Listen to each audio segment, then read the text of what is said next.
Today, Methodist Dave here, professional theologian and Bible teacher, with our daily devotional for Sunday, March 1st. I'm a little disappointed. I don't know how to feel about today. It's beautiful. March is coming in like a lamb. That means it's going to go out like a lion. See, if March comes in like a lion, it will go out like a lamb. But if it comes in like a lamb, it goes out like a lion. So we could expect some really bad weather at the end of the month, according to the old saying. Don't know. Let us start again in the book of Proverbs, chapter 1. It's the first. Please read all of chapter 1. But we're going to read and look at today verse 7. Fearing the Lord is the beginning of discernment, but fools have despised wisdom and moral instruction. In another translation, it says, fear of the Lord is the beginning of wisdom. Who is the arbiter of morality and justice? As Christians, we believe that God is, and that the Bible gives us the moral code to build a society, how to live and how to treat one another through the teachings of Jesus and the apostles. But other people think that morality is something that every society decides for themselves, that each society, for the good of that society, is the arbiter of morality. And they think that that's a good thing. But what kind of society do you live in?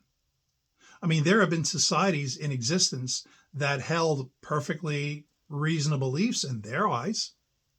For instance, the ancient Spartans believed that being a warrior was the highest goal, and that strength and power was the most important thing. So when a child was born, it was carefully inspected. And if it was imperfect, if it had any flaws, any birth defects at all, if it didn't look right or healthy, the child was thrown away. They didn't save it. They didn't raise it. And the children that they did raise, they took them at a very young age to a state-sponsored school where they were taught brutality and violence, and that you get what you want by hurting other people. And that they enslaved people and would use them as a test, that you had to unalive one of these slaves in order to advance, to graduate.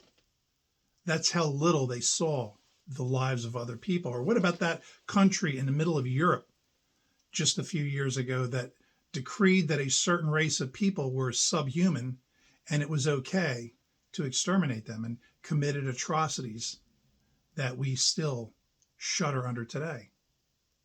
Or in Japan, who invaded Korea and China, and they saw the Koreans and Chinese as subhuman, then they could do whatever they want to them.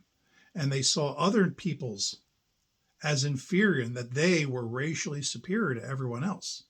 They firmly believed this. They had that belief for hundreds of years. That was their morality.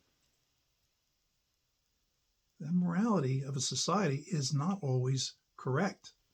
See, when you don't have something firm to anchor your morality on, you can move the goalposts anywhere you want and justify it.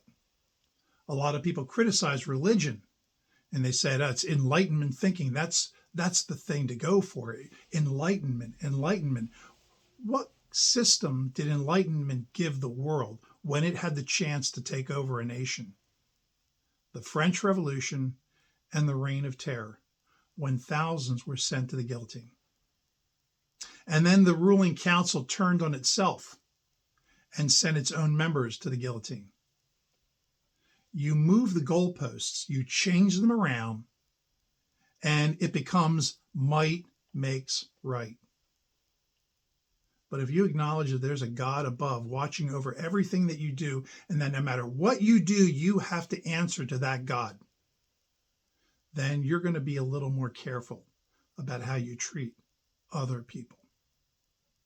If you had a question about this or any other subject, drop me an email, methodistdave@gmail.com. I'll do my best to answer your question, might even make a video about it. In the meantime, please remember, hit the like, share, subscribe, comment, anything to get the algorithm going. Until tomorrow, please be good to one another.